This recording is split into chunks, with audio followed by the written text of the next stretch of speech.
సాధారణంగా చదువుకున్న వాణ్ణి విద్వాంసుడంటుంది లోకం. ఆ చదువు వేదం కావచ్చు, శాస్త్రం కావచ్చు, సంగీతాది కళలు కావచ్చు, ఏమైనా కావచ్చు. అయితే ఎందులో ఆరితేరిన వారిని ఆ రంగంలో పండితుడుగా తర్కశాస్త్ర విద్వాంసుడు, వేద విద్వాంసుడు, సంగీత విద్వాంసుడు ఇట్లా అంటూ ఉంటాం. వారి వైదుష్యం ఆయా రంగాలకే పరిమితం. అట్లా కాకుండా అన్ని రంగాల వారు, అటు ధీమాన్యులు ఇటు సామాన్యులు కూడా వాడండి విద్వాంసుడు అనడానికి కొన్ని యోగ్యతలుంటాయి. వాటిని పేర్కొంటున్నాడు.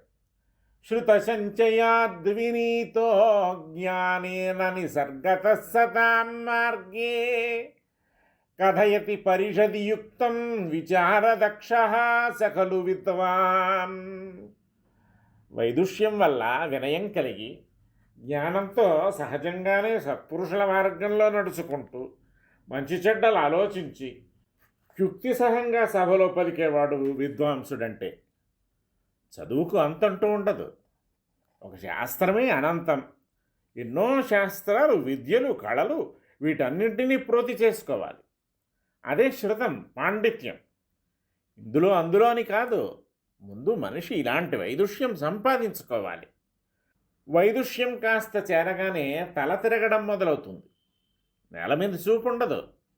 అట్లా చేసే వైదుష్యం కాదు. ఒకవేళ వైదుష్యానికి అదే అపరిహార్య లక్షణమైతే అది మనకొద్దు. దానికి ఓ జోహారు. వైదుష్యం వినయాన్ని మోసలెత్తించాలి. అవి తీగలు సాగి పందిళ్లకు పాకాలి, ననలు తొడగాలి, విరియబూయాలి, తావులు దెసల సిమ్మాలి. ఆ పందిళ్ల బరువుకు వీడు వంగితే దశల చేరిన తావులు జనాన్ని వీడున్న తావులకు తెస్తాయి. అది శృతానికి ఫలం. విద్య వల్ల కలిగిన జ్ఞానం వినయం వల్ల పరిష్కృతం కావాలి. అప్పుడే అది అమలినమవుతుంది. అలా అయినప్పుడే వీడు పెద్దల తొక్కిన తోవన పోగలడు. సహజంగానే వీడికి వృద్ధానుసరణం, వృద్ధానుమతంగా నడుచుకోవటం పరిపాటికి. విద్యా వినయాలు ఇంకా తోడ్పడతాయి.